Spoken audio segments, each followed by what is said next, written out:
webinar on listing and issuance of registry offsets credits and early action offsets credits with ACR for the California Cap and Trade Program. As many of you may know, in December the American Carbon Registry was approved by the California Air Resources Board as an offset project registry. We're honored to have the opportunity to support California's Cap and Trade Program. I'd like to introduce myself. I'm Belinda Morris, ACR's California Director. And before we get started, I'd like to briefly go over the agenda for today and some of the webinar logistics. So 3 of our ACR staff will be presenting in this webinar. I'll give a brief introduction to ACR and our role as an offset project registry in California's Cap and Trade Program. Mary Grady will then give you a detailed overview of how projects using California's approved offset protocols can be listed on ACR and the process of issuance of registry offset credits, which upon approval by ARB can then be transferred to ARB offset credits. Lastly, Nick Martin will present on the steps to bring early action offset credits to ARB. We've allocated 90 minutes for the full webinar. We expect the presentation part of the webinar to take 40 minutes, leaving approximately 50 minutes for questions and answers. Depending on the number of questions asked, we may take the full 90 minutes or we may wrap up a little bit early. So again, thanks everybody for joining us. In terms of asking questions, all questions will be answered during the Q&A session at the end of the presentation. However, you may submit your questions at any time during the presentation, or you may submit them at the Q&A session at the end. All questions will be submitted in writing. Please type your questions into the chat box near the bottom of your webinar pane and include your name and organization. We will direct written questions to the appropriate person during the Q&A period at the end. You could also type in to whom your question is directed. We will try to answer all questions during the webinar. However, if we are unable to get to them due to time constraints, we'll make our best efforts to respond to questions not addressed during the webinar via email following the webinar. Please also note that the webinar will be recorded. Both the presentation and a link to the recording will be sent to all registered webinar participants a day or 2 after the webinar. So for those of you who don't know us, American Carbon Registry is an enterprise of Winrock International, which is a non-profit organization based in the United States with operations in around 60 countries around the world. Winrock has a strong focus on seeking ways to connect with new markets and promote market innovation. ACR itself is a leading voluntary registry with strong standards for environmental integrity and transparency. The registry was founded in 1996, originally as the Greenhouse Gas Registry. We were the first private voluntary registry established in the United States, Greenhouse Gas Registry in the United States. In 2007, we were acquired by Winrock International, and soon thereafter we became known as the American Carbon Registry. The role of the American Carbon Registry is to develop and approve greenhouse gas accounting methodologies, to review and register carbon projects, to oversee independent verification, track carbon offset transactions and retirements on the registry, and all those on the voluntary market, and in addition to support California's cap and trade market as an offset project registry. To date, we've issued 37.5 million offsets, approximately, in the voluntary market. In May of this year, we opened an office in Sacramento, California, to support California's Cap and Trade Program. Last month, we were approved by California's Air Resources Board as an offset project registry. In this capacity, we will be helping to make California's Cap and Trade Program a success. We will list projects that use California compliance protocols, ensuring proper reporting and verification of projects, and issue registry offset credits that can then be listed as ARB offset credits, or can be transferred to ARB for ARB offset credits for use in the compliance market.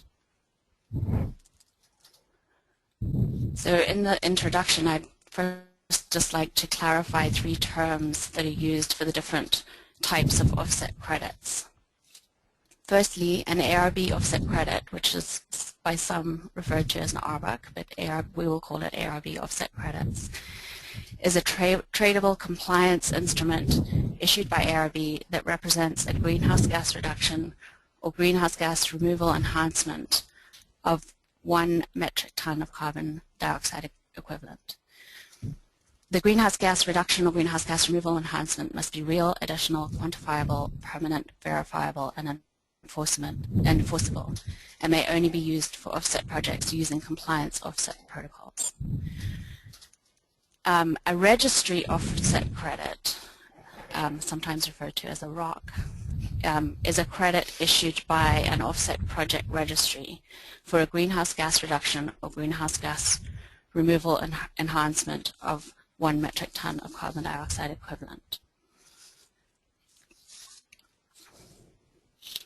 So pursuant to section 95981.1 in the regulation, ARB may determine that a registry offset credit may be cancelled and issued as an ARB offset credit. Again, the greenhouse gas reduction or greenhouse gas removal enhancement must be real, additional, quantifiable, permanent, verifiable, and enforceable, and may only be issued for offset projects using compliance offset protocols. And lastly, an early action offset credit is a tradable credit issued by an early action offset program using ARB's approved early action quantification methodologies, ARB-approved early action quantification methodologies. And that represents, again, a greenhouse gas reduction or greenhouse gas removal enhancement equivalent to 1 metric ton of carbon dioxide equivalent and meets the requirements of section 95990C of the regulation. So the role of the Offset Project Registry, and as of now there are 2 approved offset project registries, and ACR is one of those. The role is to oversee project listing, verification, registration, and issuance of registry offset credits developed using ARB-approved compliance offset protocols. Once approved by ARB,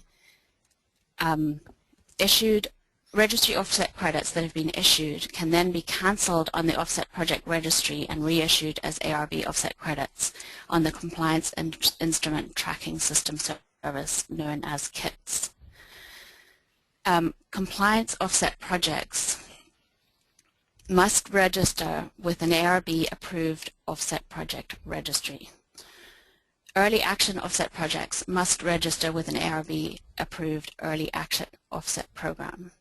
The American Carbon Registry is approved as both an offset project registry to issue registry offset credits as well as an early action offset program. All offset project operators and authorized project designees must register for an account in KITS prior to listing a project on an offset registry. In order to do so, they should identify themselves as a voluntary associated entity.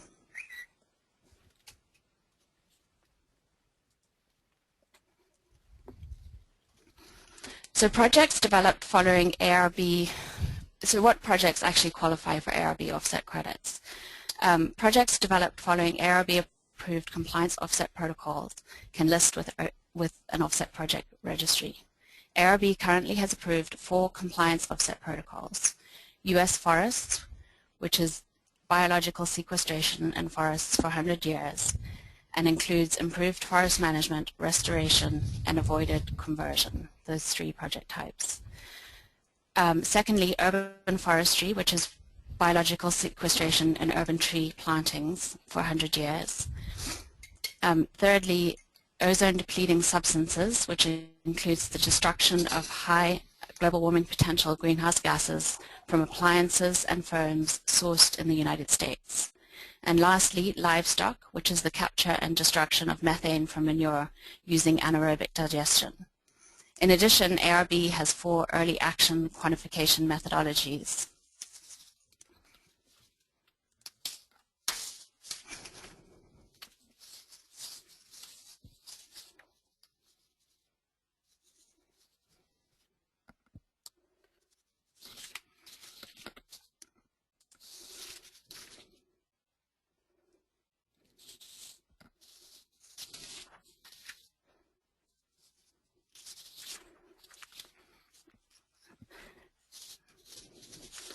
Sorry, I'm just having a problem with this.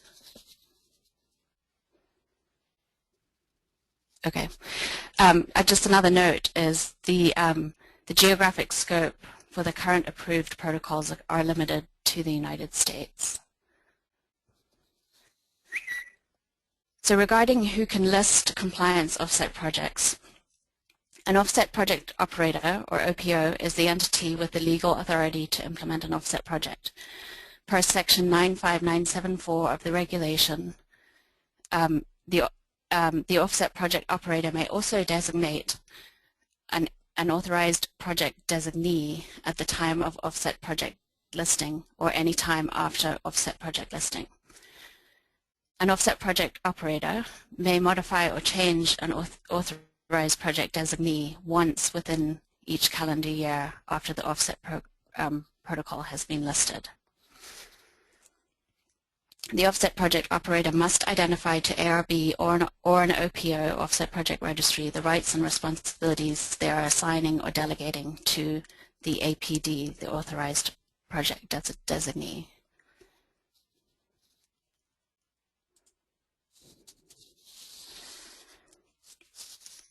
So that's sort of a basic overview of the functions of the OPR. I just wanted to quickly touch on ACR's fee structure. Our fee for opening an account with ACR is $500. That's a one-time opening account fee.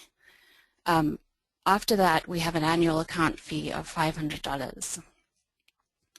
In order to list a project, this would be a project under one of the ARB-approved compliance protocols.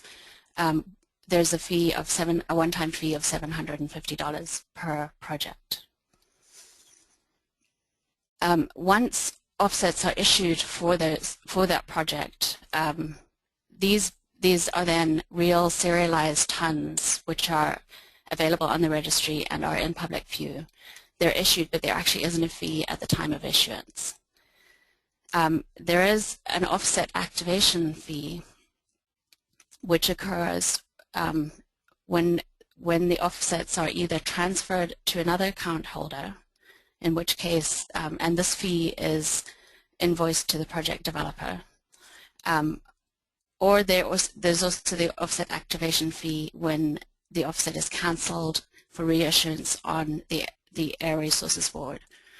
And a third situation where the offset activation fee is charged is when the offsets are retired or when they're moved to a sub-account.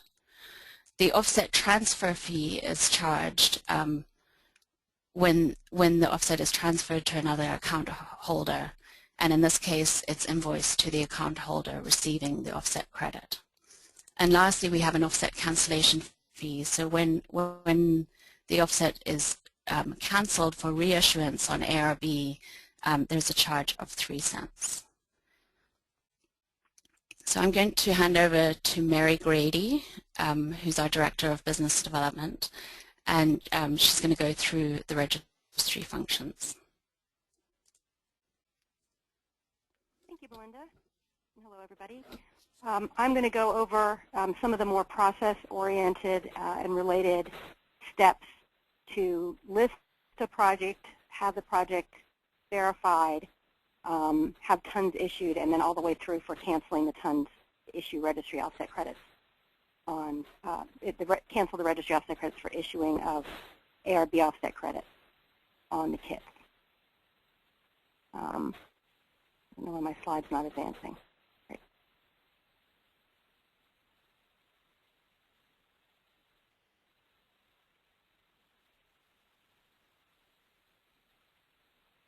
Paul, can you advance the slides for me, please?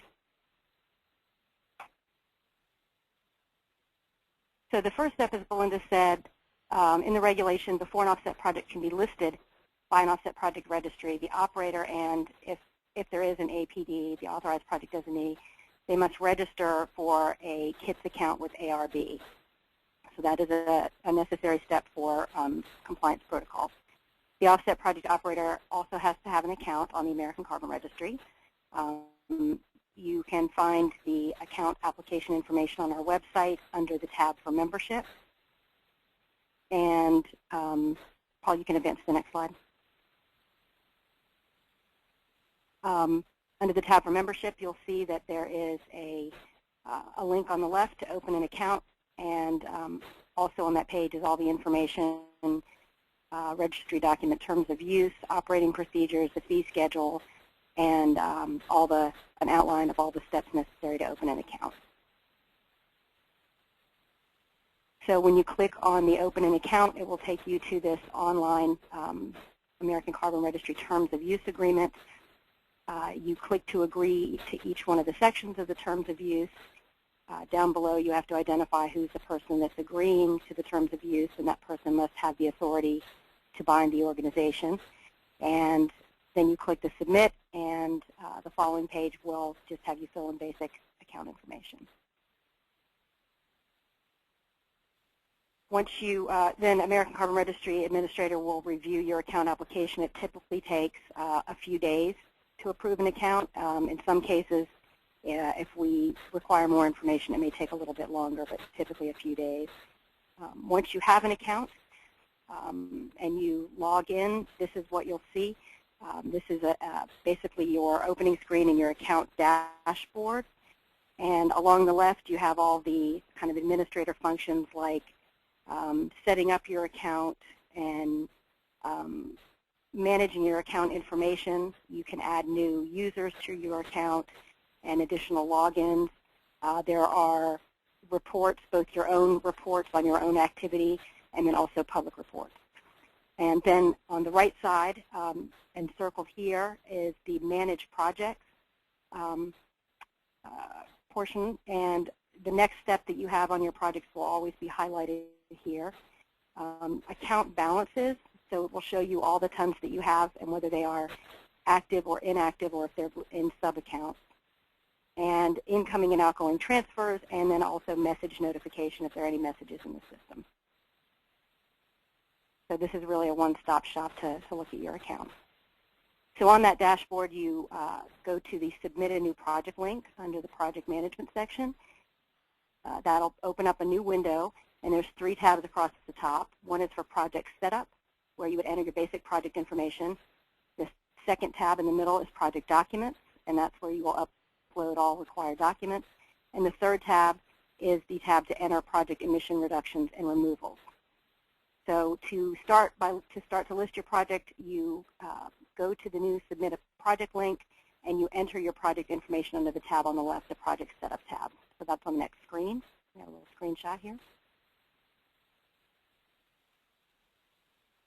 So on the left, you'll see a Project Setup tab. There's 3. This is where you enter your project name and other types of project information that are required. Next screen. Once you've listed your general project information, you go to the middle tab, which is the Project Documents tab, and that's where you will upload your protocol-specific offset project listing information. And to facilitate the submission of that information, we have offset project listing forms that are available both on the American Carbon Registry on our California Offset Project page and also on the ARB's offset page. The offset project listing forms include all the required attestations, and also if you are designated an authorized project designee, there is a form that you would need to upload for that as well in this Project Documents tab.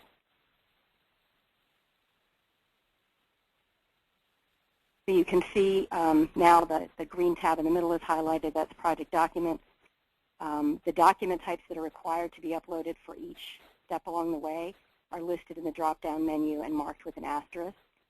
So you enter the associated vintage year, select the document type, and just push Upload and upload your document.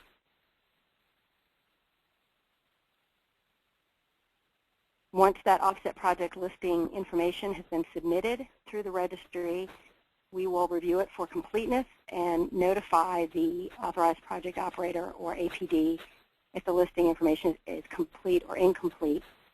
And we also have to confirm with ARB that the applicant has registered with ARB and their account is open and approved on the kit.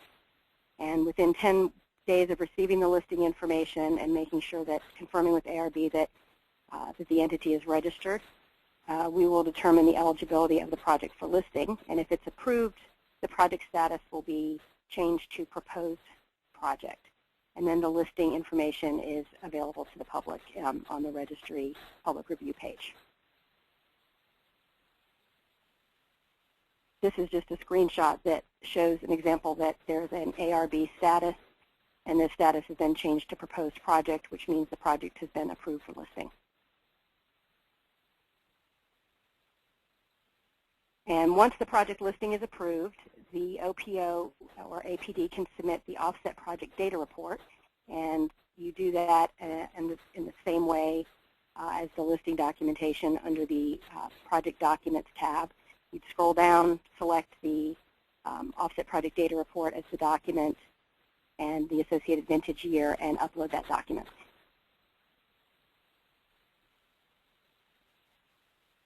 So then once the offset is listed as a proposed project, and whether or not you've already uploaded your offset project data report, and you're ready for verification, you would select an ARB-approved verification body in the verification section of the Project Setup tab. So if you scroll down in the project general information, there's the place where you would select the verifier.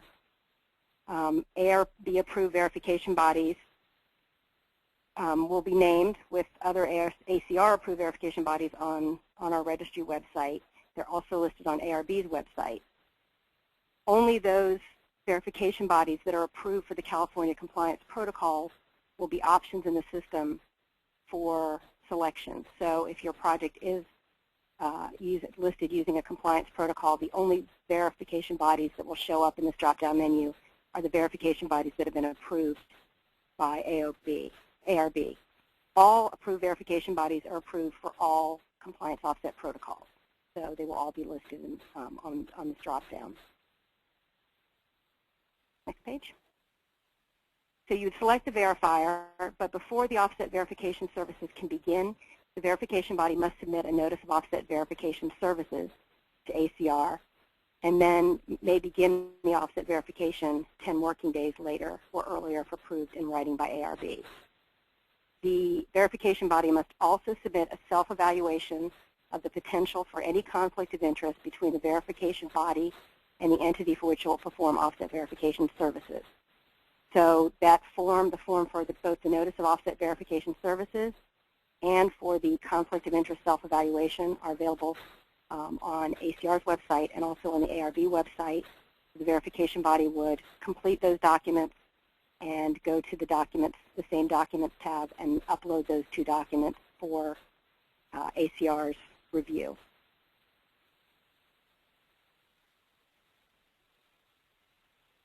So this is just showing the registry screenshot of the verification body. This is where you go to the Project Documents tab and upload the conflict of interest self-evaluation and the notice of offset verification services. ACR will review those, assess the risk of conflict of interest, and approve or deny the verification body. Now, according to the regulation, the verification body could actually begin offset verification services before the conflict of interest evaluation is reviewed and approved, but that would really be at the risk of the verification, body and the offset project operator. So we would recommend, we will try to be as quick as we can. We'd recommend that we'd wait until the verification body has been officially reviewed and is approved, and to begin the offset verification services. The next step, the offset project operator goes into the third tab on the right, which is the emissions reductions and removal tab, enters the emissions reduction removal data for the reporting period and vintage. This is also where the buffer pool contribution would be entered. And then there's a button at the bottom to click to submit to the verification body for review. And the verification body will review this information along with the offset project data report.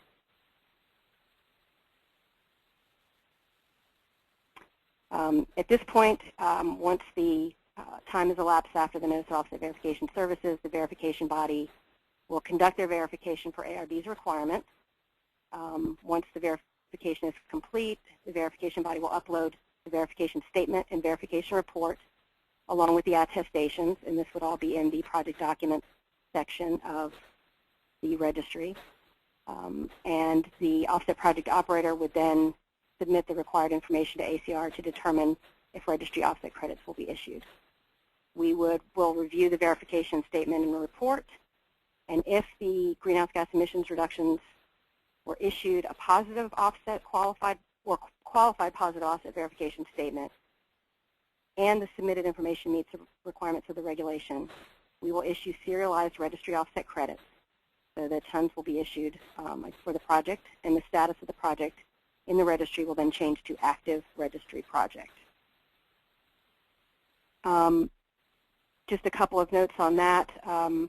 Before the issuance of the offset verification statement and final verification report, the verification body can request that the OPO resubmit emissions data if there's an error.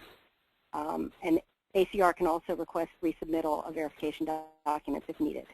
The other note is that forestry projects with a qualified positive offset verification statement are not eligible for registry offset credit issuance. Forestry can only have a positive statement, not a qualified positive. Okay? So now that you have registry offset credits in your account, they are ready at whatever point you're ready to be activated, either to transfer them to another account holder or to cancel them or transition to the ARB registry. For cancellation, for issuance on kits, it's the responsibility of the offset project operator to provide all the required information and documents to ARB, and ACR provides project information as requested by ARB. And there may be some pieces of information that ACR has as a registry administrator.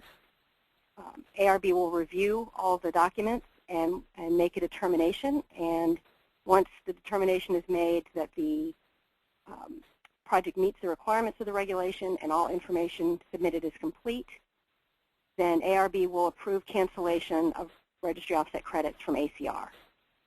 The offset project operator would then activate the credits and initiate the cancellation request, and ACR will complete the cancellation request, and the offset project status changes to active ARB project. Those tons are then completely canceled on our registry and will be reissued as compliance credits or ARB offset credits on the kit. So I'm going to walk through the steps here just to show within the registry how you do the activation and cancellation. As Belinda said earlier, all registry offset credits are issued as inactive. So they're issued tons, but they're just not able to be transferred or canceled until they're activated at the election of the project account holder. So you would go to your, on the dashboard, view, transfer, and retire ERTs, and you will see inactive ERTs. There's a list, and you click on those. Next screen, Paul. So this is a close-up of the inactive credits. The orange arrow is pointing to what you click on. When you click on those, a new screen will open. You select the quantity of tons you want to activate from which project, and you click Activate. And the screen will ask you to confirm, and you confirm, and an invoice will automatically come to you. Once the credit activation invoice is paid, the registry offset credits automatically populate into your primary account as active. Once they're active, on the dashboard you would click on any active tons that you want to move over, cancel for moving to the ARB registry. On the Transfer Offsets tab, you scroll down to the area where it says delist credits. On the field for the reason, you would just enter removal for transfer to ARB, and the registry offset credits are transferred to the ACR administrator account, and we confirm the cancellation request, and those tons would then be listed as canceled.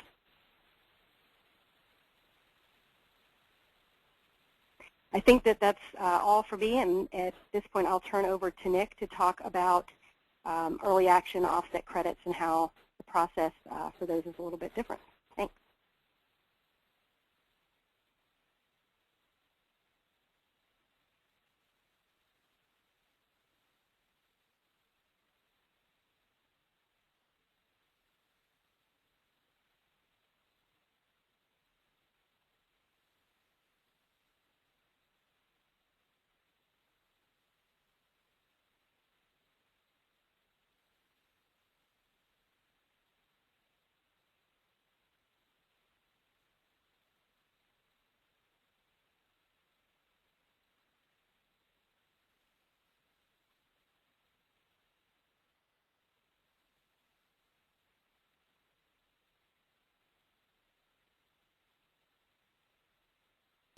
Nick, please unmute yourself.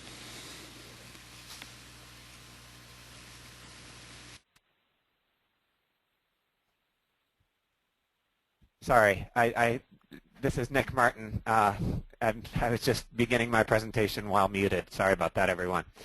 So early action offset credits. These are a distinct separate mechanism within the regulation.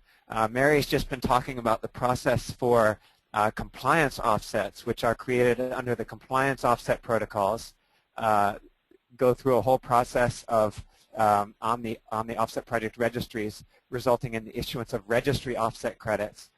And ultimately, those registry offset credits can be canceled along with or at the time of the issuance of ARB offset credits.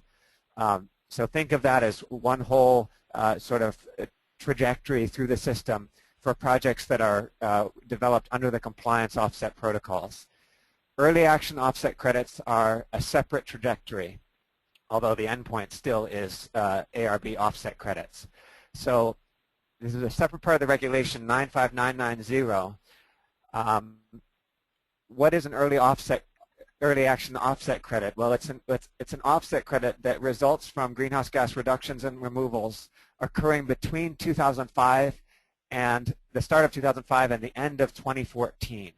So it's a limited time frame, but it goes back all the way to the start of 2005. And in fact, a project could have a commencement date that's even before that, but it's only going to be awarded credits for its reductions that are happening starting January 1st of 2005. And it's also got an endpoint on it, so these early action offset credits, the reductions are credited only through the end of 2014. I'll say a little bit more about that in a second. The second requirement is that they be verified under section 95990F, which is called regulatory verification. I'll talk about that. It's a separate verification step. They must result from a project that's listed with an early action offset program prior to January 1st of 2014. So basically, these projects have to be listed by the end of this year, although they can continue to receive credits for reductions that happen through the end of next year, the end of 2014.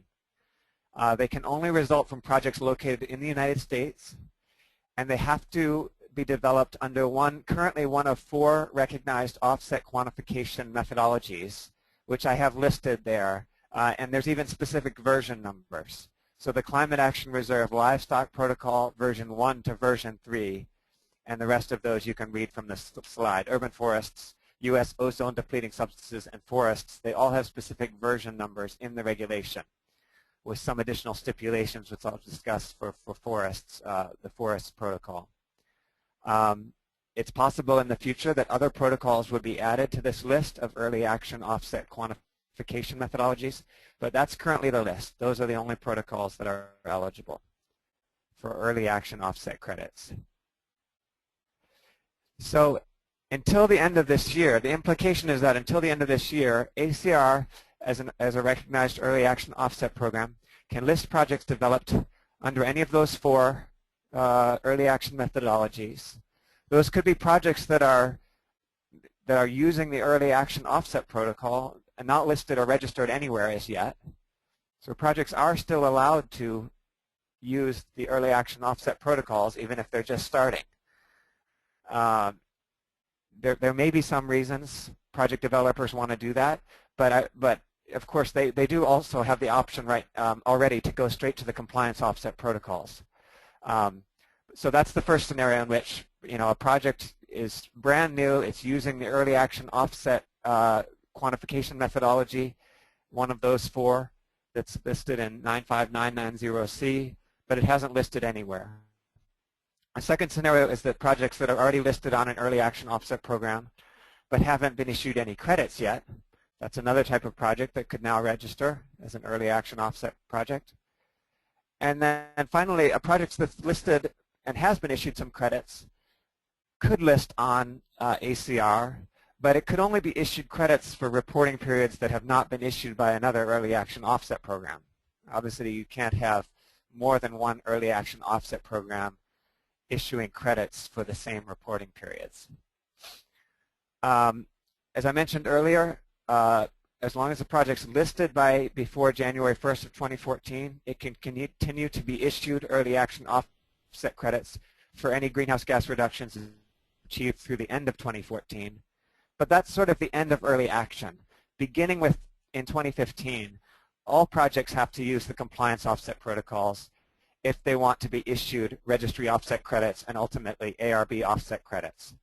So beyond 2014, you can't continue to use these early action offset methodologies and receive early action offset credits. I want to just go through the steps, since it's a separate trajectory, the steps to be issued early action offset credits, and then ultimately to convert those into ARB offset credits. First of all, well, I'm mentioning it first. It doesn't actually have to happen first, but as with the compliance offsets, the OPO, the APD, and any holder of early action offset credits have to register with ARB through the same process that Mary talked about. It's 95830 in the regulation. This is required prior to them being issued ARB offset credits. It's not necessarily required at the time of listing. But they have to do that at some point before they're going to get credits. There is detailed guidance in a guidance document that's on ARB's website on when early action offset credit holders may register and be issued ARB offset credits. So look at that. We're not going to go into all those details today. And I should just mention for everyone's just so you know, the ARB has a compliance offsets dedicated web page that has all this information, all the forms that you might need, as well as this quite detailed guidance document. The second step is the OPO APD has to submit basic project information, including name, location, who the OPO is, and the APD, if there is one, protocol and version, commencement date, and verification body to ARB. And there's a form for that on the ARB website. And third, the project is going to go through the normal ACR listing, verification, and ERT issuance process. So to be clear, a project that's using one of these early action offset protocols is going to go through the regular ACR process of listing, review of the listing form by ACR, reporting, verification, and ultimately be issued ERTs that are compliance eligible ERTs. For example, for an ozone depleting substances project developed under the ODS early action offset protocol. So it's not being issued ROCs, registry offset credits, nor ARB offset credits. It's being issued compliance eligible ERTs. The next step is that projects have to undergo regulatory verification. This is the section I mentioned earlier that I wanted to talk more about. By an accredited, an ARB accredited verification body that's different from the verification body who conducted the original verification under the early action offset program. So you would have had one verification by under ACR as and that would be a verification, of course, against the early action offset protocol. But then the project has to undergo regulatory verification, which is, in a sense, an abbreviated process. It's just a desk review. There has to be a desk review of each offset project data report year that's being reported, in which this new verifier, different from the original verifier, looks at the original documentation and verification reports and statements. If the verification body agrees with the earlier verifier's positive verification opinion, they have to make an attestation to ARB to that effect. If they don't agree with that, if they cannot attest to the earlier positive verification statement, there's a potential step where that opinion will go to ARB, and if ARB agrees, the offset project data report for that period has to undergo full verification as laid out in section 95977.1 in order to be issued ARB offset credits. And that's the full verification process, including the site visit. So only in a scenario where this ARB-approved verification body cannot, on the basis of its desk review, agree with a positive verification opinion, that project has the option to go through full verification if it wants ARB offset credits. It also has the option to say, no, we're not going to pay for that. We're going to keep these credits in the voluntary market and sell them as ERTs. And while I'm on the topic of verification, I wanted to mention one earlier clarification. When we talked earlier about the notice of offset verification services, I wanted to mention, that happens in the case of either type of project. When that gets submitted, it gets submitted not only to ACR but also to ARB. So that's an important note for any verifiers that might be on the webinar. That NOVS, Notice of Verification Services, goes to both ACR and ARB. Oops, just a second. So next step, step number 5. At that point, the offset project operator, authorized project designee, or the holder of early action offset credits, if these credits have already been sold and are held by a different entity now, has to make required attestations to ARB that are listed in section 95990H6. And there's basically 3 attestations. One, that the reductions being claimed are true, accurate, and complete. All the documentation being submitted meets those criteria.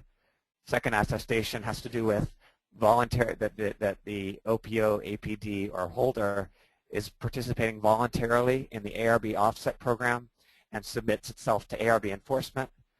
And the third attestation relates to that the project is in compliance with all applicable, local, state, or federal regulations.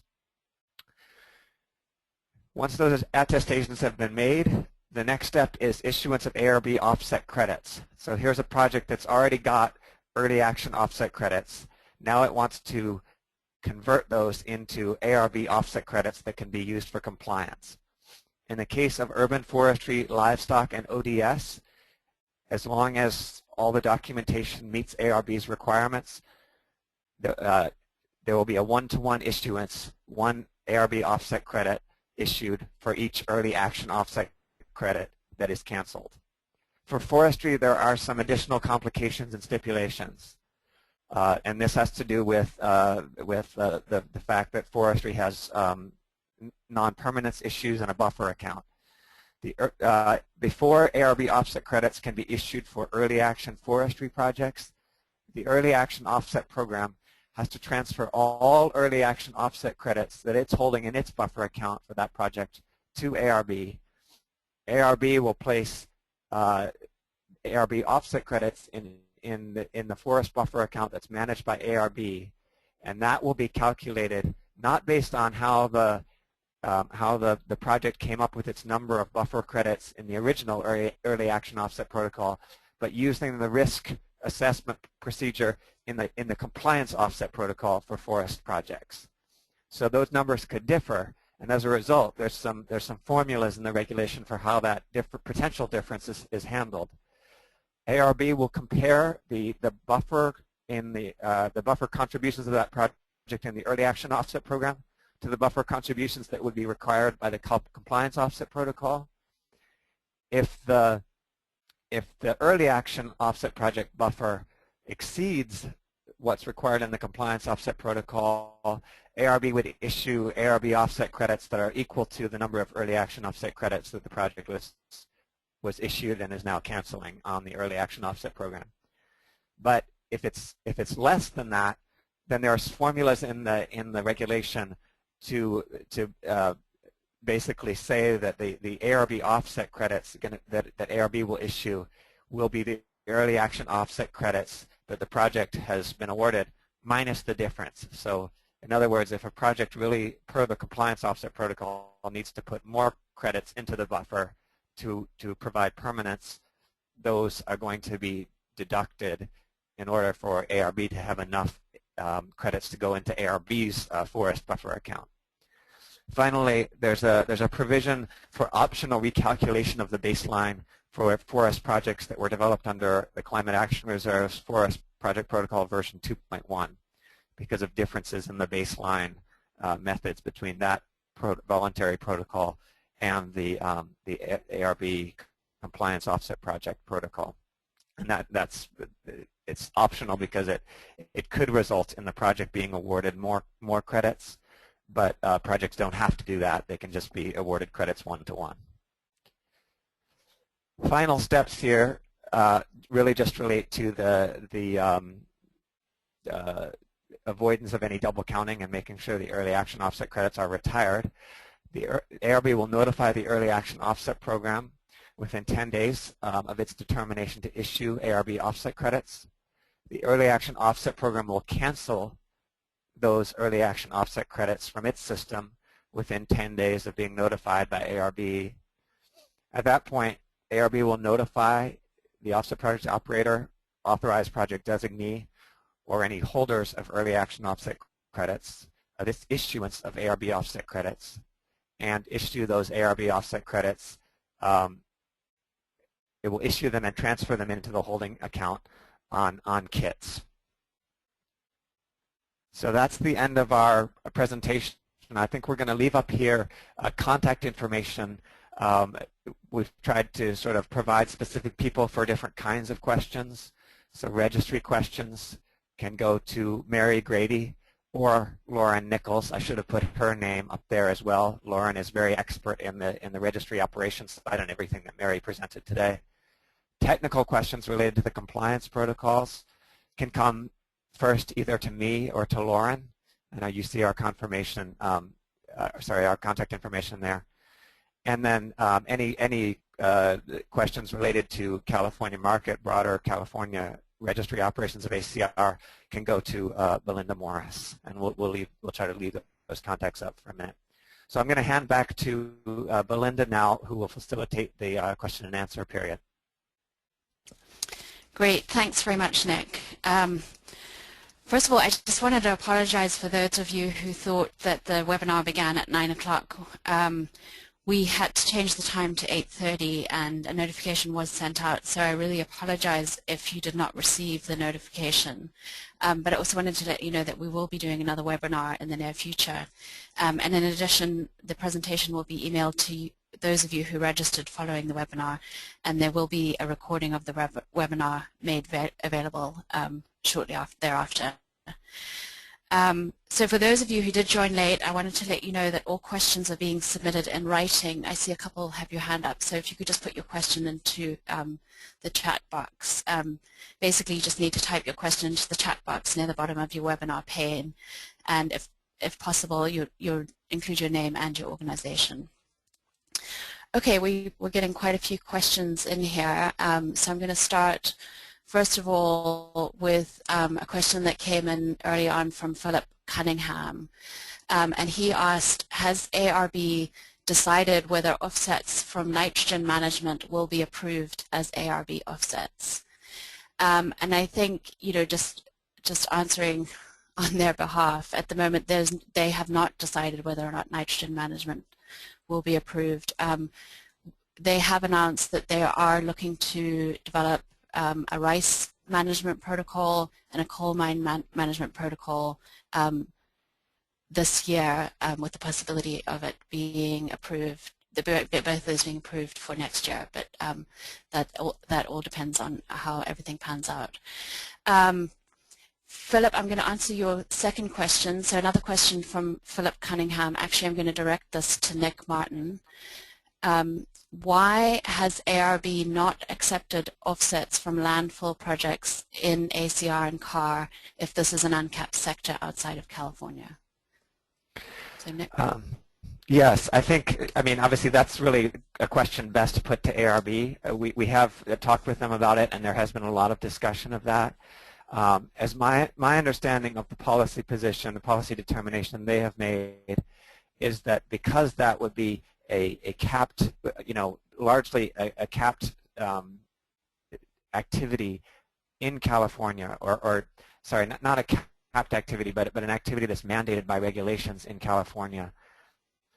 ARB does not want to credit anything that would be required in California with offsets outside California, because it occurs outside California, as that would create, in essence, a competitive disadvantage for California businesses. I'm not sure that's the full reason. I know that there's also principles in the Western Climate Initiative offset rules that California abides by, and there also are some related WCI rules about additionality being applied at the level of all of the areas eligible in WCI, so that activities in one jurisdiction that are not additional in one jurisdiction shouldn't be considered additional in another. That's a question that we can get a more official answer on from ARB and promulgate that, but I think that's the policy position that I've heard, and I believe it's that decision has been made not to credit landfill projects that have been done on ACR or CAR. Of course, those landfill projects can still sell credits into the voluntary market. Thanks, Nick. Here's a question on ACR's fees coming from Jeff Johnson. So to clarify, fees for ARB offset transfers, ARB offset transfer totals 20 cents, 15 cents for activation, 2 cents for transfer, 3 cents for cancellation. That's the question. The actual, if you're going to issue, when we issue ARB registry offset credits, there isn't a fee. When those credits are activated, there's a 15-cent fee. When those credits are canceled to be transferred over to ARB, there's a 3-cent fee. So if you're only activating and transferring over to ARB offset credits, it's actually a total of 18 cents per credit. However, if you were to activate and then transfer to another ACR account holder, who then transfer those over to ARB, you could, in theory, have a 20-cent fee that was incurred and could be paid for by different entities or one entity. But for just activating and transferring over to ARB, it's just the 15 cents and then the 3 cents, so a total of 18 cents for that fee. Okay, this is another question that I'm going to direct to Nick. It's an early action related question. This comes from Steve Detman. As we know, if a verification body is doing a desk review of a project under the Early Action Offset Program and it cannot give a positive opinion of the project must go through a full verification under 95977.1. Is this full verification completed under the protocol used under the Early Action Offset Program, or is this full verification completed under the ARB protocol?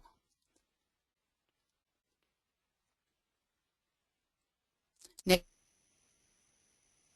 So in this case, the project has been developed using the Early Action Offset Protocol. So the full Nick, are you verification muted? would be against, yeah, no, I'm unmuted now. Can you hear me?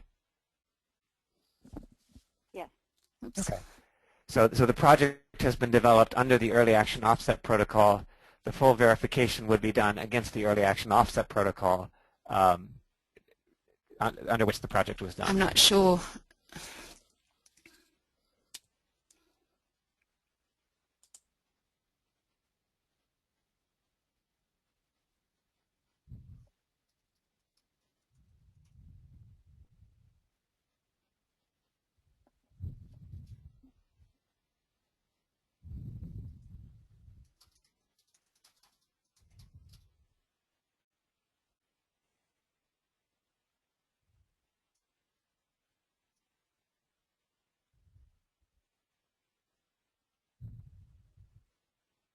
I think we're having some, okay, I think there's some technical difficulties. I wasn't sure if it was with me or with Belinda, but we may be having trouble with Belinda. You can hear me, correct, Paul?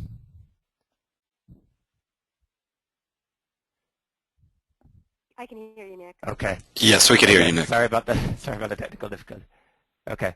I'm going to ask a few questions until we get Belinda, her situation figured out. Here is a question from,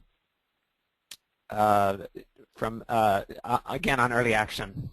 Is the desk review of early action offset credits conducted on a single verification period or on all existing non-retired verification periods?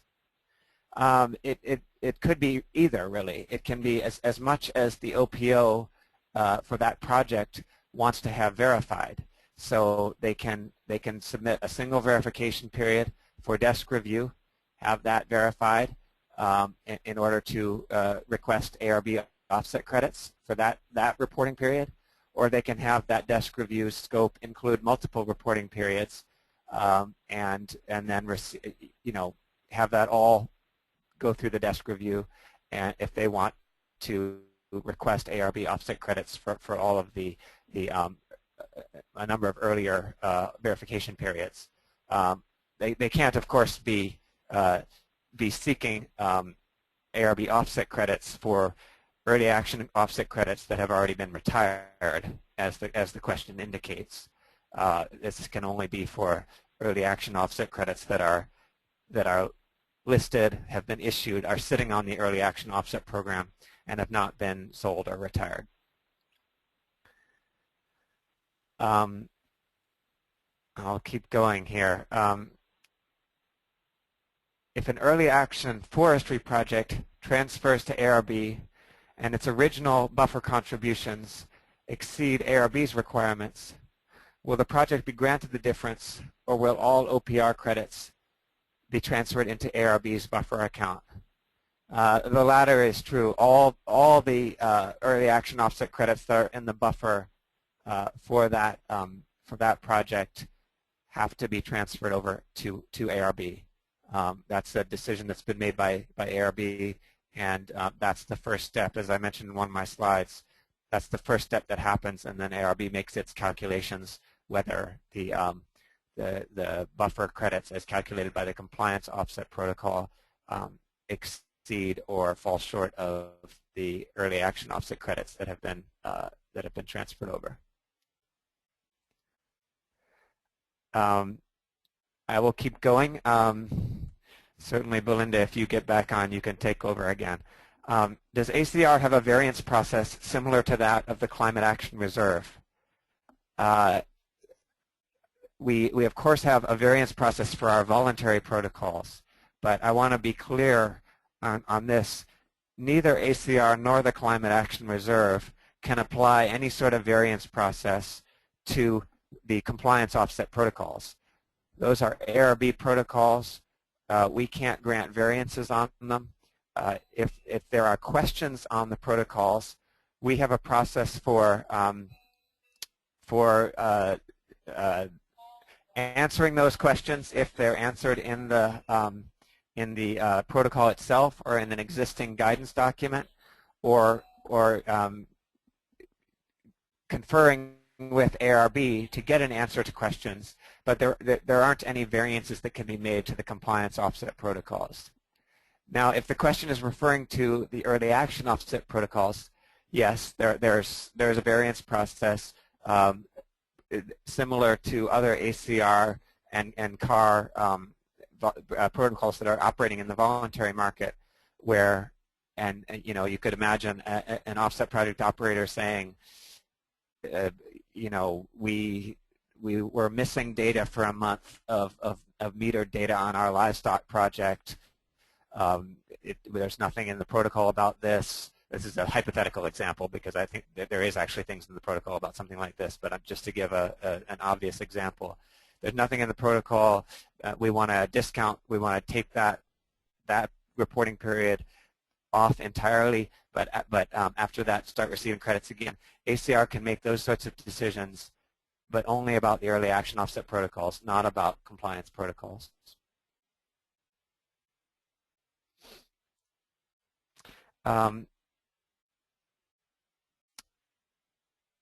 There's a question here. What is your outlook on the supply of ARB-approved offsets?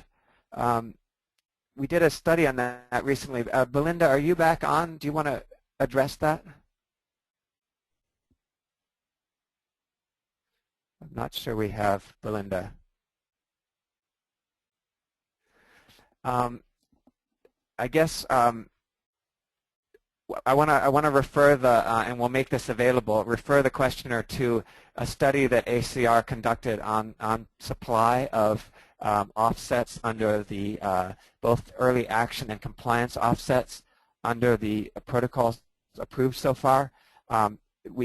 There's various ways to do those sorts of projections. There's certainly a lot of challenges in making those projections. We do feel that the offset supply under those protocols currently falls short of the potential demand, particularly in the second and third compliance periods, where you will have potentially greater demand for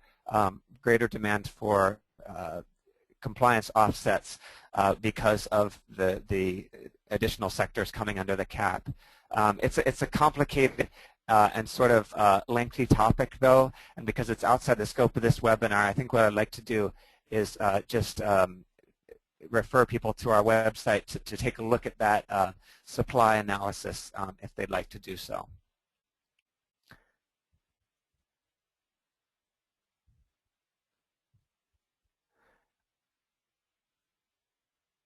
Here's a question for either Belinda or Mary. Mary, you can answer this. When a project has its registry offset credits transferred to ARB offset credits, do they not have to pay ACR's cancellation fee? So let me just go over this one more time. I know it's a little bit different than the way that the fees work under other programs. So there's a 15 cents per ton fee to activate any offsets, and you would activate them at the time you want to transfer them to another account holder, retire them on behalf of somebody, move them to a sub-account, or to cancel them for ARB. So that's the first fee, is the 15 cents a ton activation fee. If you're moving directly to cancel those tons so that they can be issued as ARB offset credits on the kit, there is a 3 cents a ton fee to cancel the tons. If those tons are just going from activation to cancel, it's 15 cents plus 3 cents a ton. There is a scenario where you would activate the tons and want to transfer them to another account holder. In that case, there is a 2 cent a ton fee that's invoiced to the transferee, whoever is receiving the transfer. And that entity may wish to then cancel the credit, and then the 3 cent cancellation fee would be with them. Or they could just keep them in their account or retire them, etc. So if you're activating and then canceling the tons directly, the total is 18 cents a ton. There aren't any transfers within the registry involved. I hope that's clear for everybody. Just let us know if it's not, and we'll go over it again. Yeah, I think that the most likely scenario is that an OPO is going to go through the process, get registry offset credits verified and issued, cancel pay the cancellation fee to cancel those credits and be issued ARB offset credits, and then sell ARB offset credits to another entity. So I think the most common scenario would be that the total fees they end up paying are 18 cents. There is the potential for them to sell them on ACR first, but it could be that they just go straight into creating ARB offset credits. Here's another question on sort of interpretation and guidance that I think is useful to answer and to make clear. If there are questions raised during a verification that a verifier needs guidance on, will ACR staff be able to handle these questions directly, or will ACR staff need to reach out to ARB staff to get guidance on clarifications? The answer is there are some scenarios in which we'll be able to handle questions directly, but those are limited. If the question is actually in the compliance offset protocol or early action offset protocol, and the verifier just hasn't seen that, we can certainly direct their attention to the right part of the protocol. Second, if the question has been asked earlier and is in either an ARB guidance document or an ARB frequently asked questions document, we can direct them to that without any need to confer with ARB. But if none of those scenarios applies, then and there are questions that continue to come up because every project is has its own unique aspects, and questions often come up that are not clearly addressed in the protocol. Then there is a process in place where the registries will be conferring. The approved offset project registries will confer on a regular weekly basis with ARB, submit questions that have been that they have gotten over the past week, and have ARB answer those questions. That process has already started. The goal of the process is to have really clear and timely and consistent answers to questions, so that obviously the answer that an OPO or a verifier gets to any question obviously has to be the same and has to be the ARB-approved answer in every case.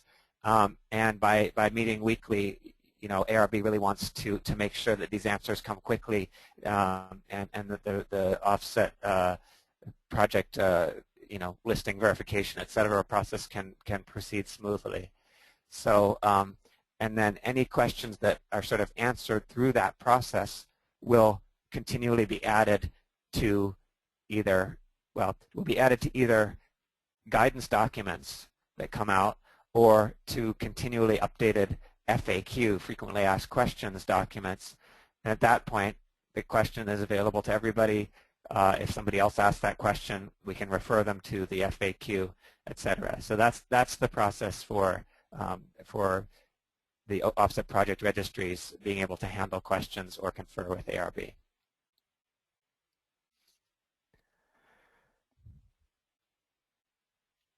Let me look. I'm looking at the questions list here.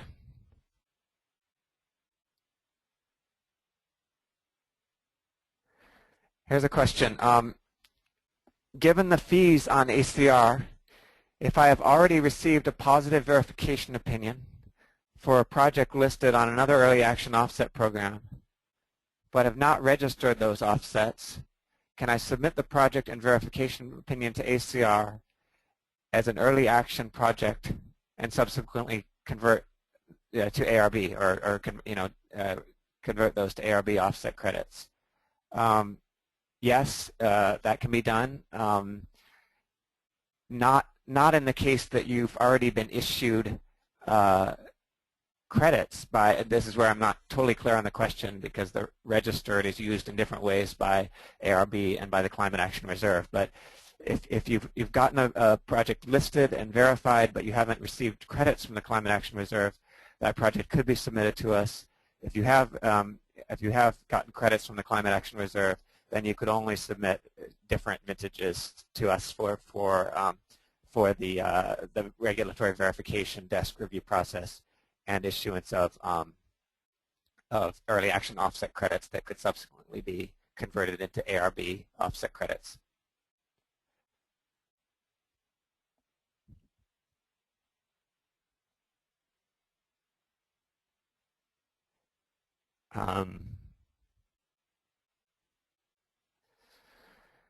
Under the Early Action Offset Protocol, is it correct that the only Forest Protocol version that requires recalculation of the baseline are projects that use version 2.1?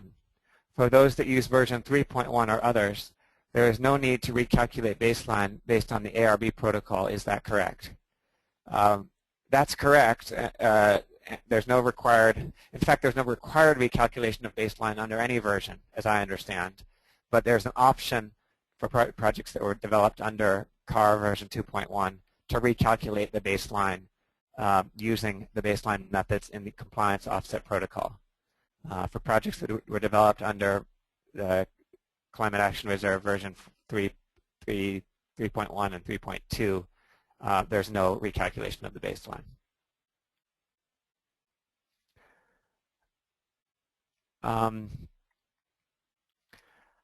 Another question, how long do you expect the conversion process to take for early action offset credits and registry offset credits? When do you expect ARB offset credits to enter the market, and what type of volume do you expect? Mary, do you want to take that one?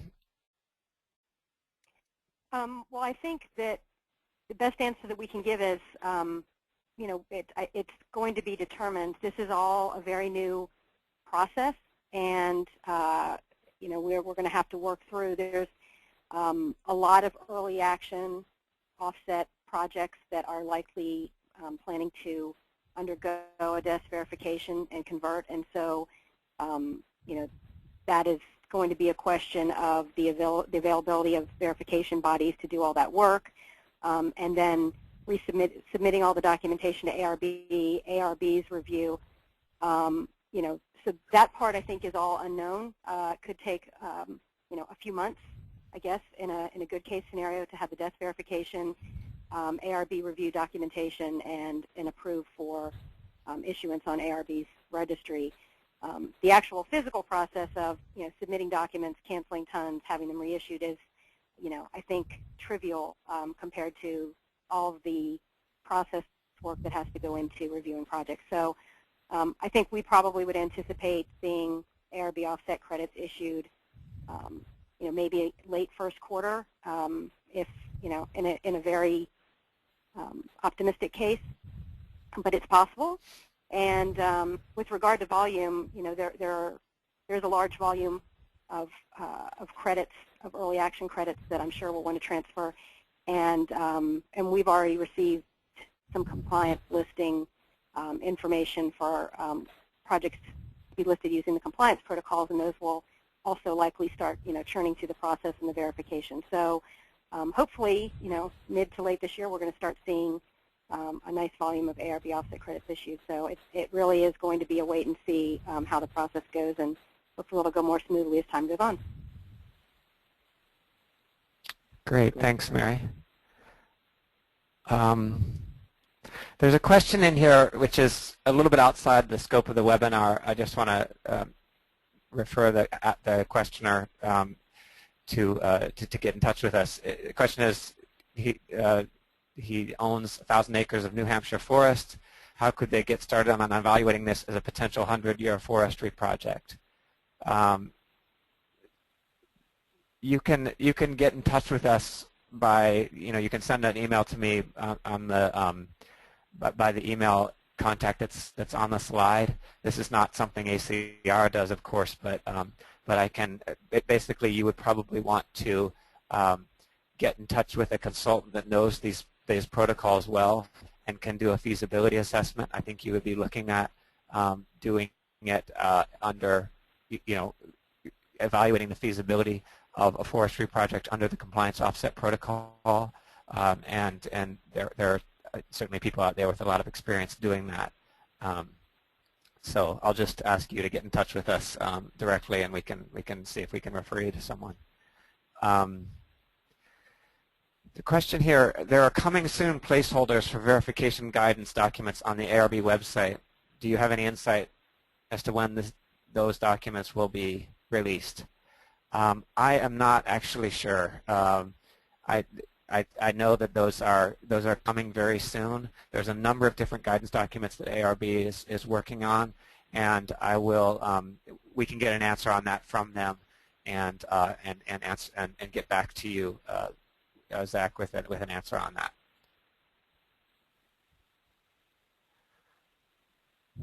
Here's a question on ODS. Can a reporting period for an early action offset project be less than 1 year? For example, an ODS reporting period of 1 month. The answer is yes. ODS is sort of a special case in which, you know, those destruction events, potentially many of them could happen every year.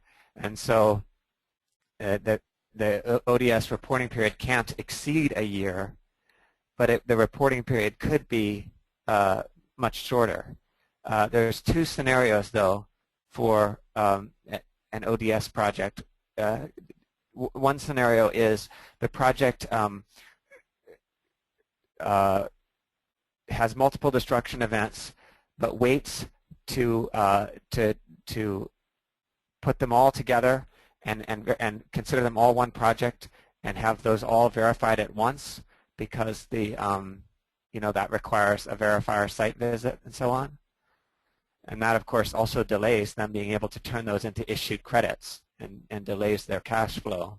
Or the other scenario is they could consider all those separate destruction events as separate projects and get credit issuance in that way much sooner, but they have to be verified as separate projects. So there's going to be sort of a balance of, you know, cash flow revenue versus verification cost for those types of projects.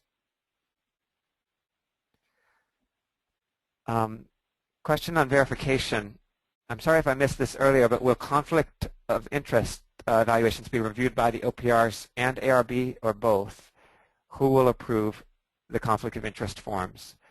The COI evaluations are first done by the offset project registries. When a project developer, when an OPO selects a verifier, designates a verifier, that verifier is required to do a COI assessment, and that is initially looked at by the OPR. I think I have to check on this. At the end of the process, when ARB is reviewing all the documentation, I believe that the COI for the verifier is also part of ARB's review. So they will look at it at that point, and they will look at it for any projects that ARB decides to audit as well. But the initial COI assessment forms do come to the offset project registries.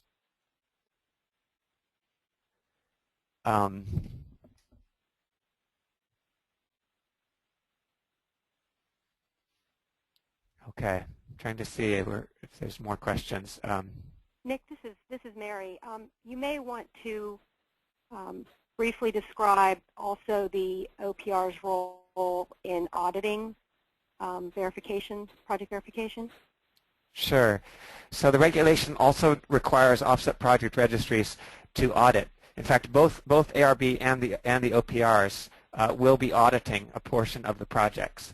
So for the OPR, the requirement is that we audit 10% of listed projects and with a relatively representative sample of offset project type, location, verification body, etc.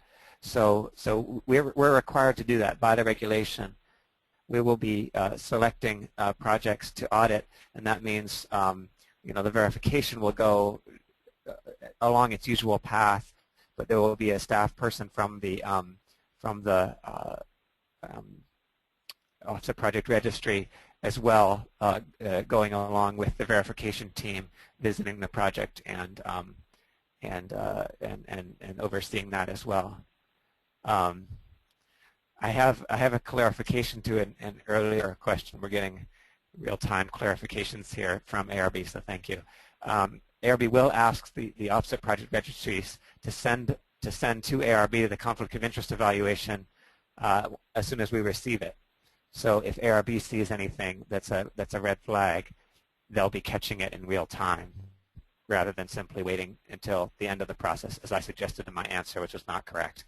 They won't be waiting until the end of the process when they're being requested ARB offset credits, they'll be seeing those in real time. So thank you for that.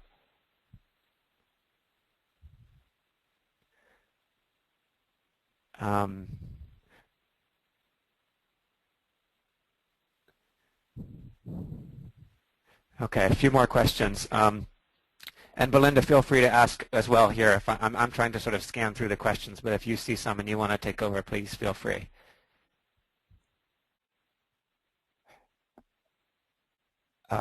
Is there any protocol guidance within each of the ACR or ARB protocols to check if early action proposals are additional?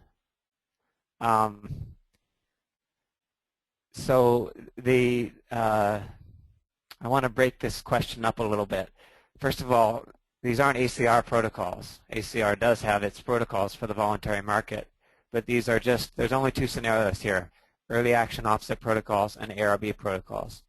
Each of those does include guidance on additionality, and so in the case of ARB protocols, when a project is submitted for listing, what ACR will be doing is really just checking the completeness of the listing information. The project, in order to qualify, the protocol establishes additionality, and the project, in order to qualify, has to meet the protocol's requirements for additionality. Those will be checked by the verification body. So there's also additionality requirements in the early action offset protocols, and yes, in that case, whether the project meets the additionality requirements of the protocol will be part of what ACR reviews in our review of the listing, as well as will be reviewed by the verification body. The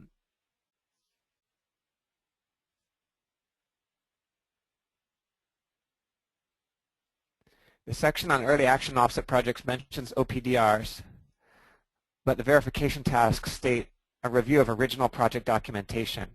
Is an OPDR required in some form? Is the original documentation considered an OPDR?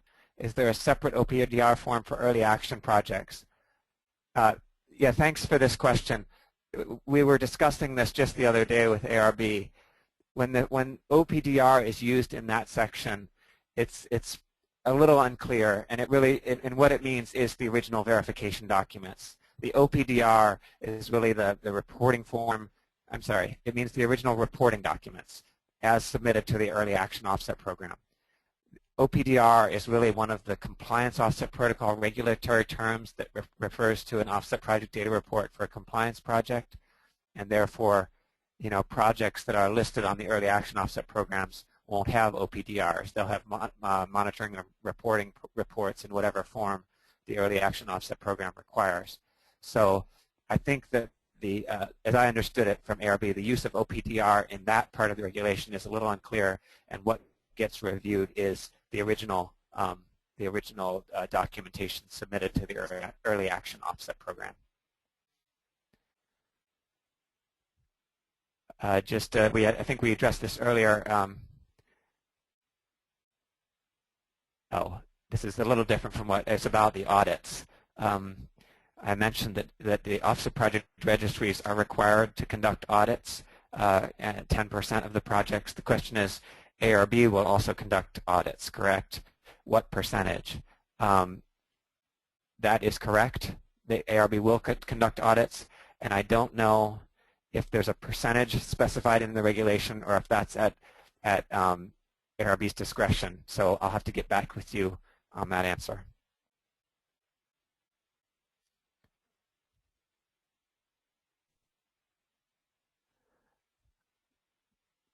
I think we're about at time, and I don't see any more questions that we haven't answered. But please, if I'm missing any, Belinda or Mary, that you see that I haven't asked, please pipe in.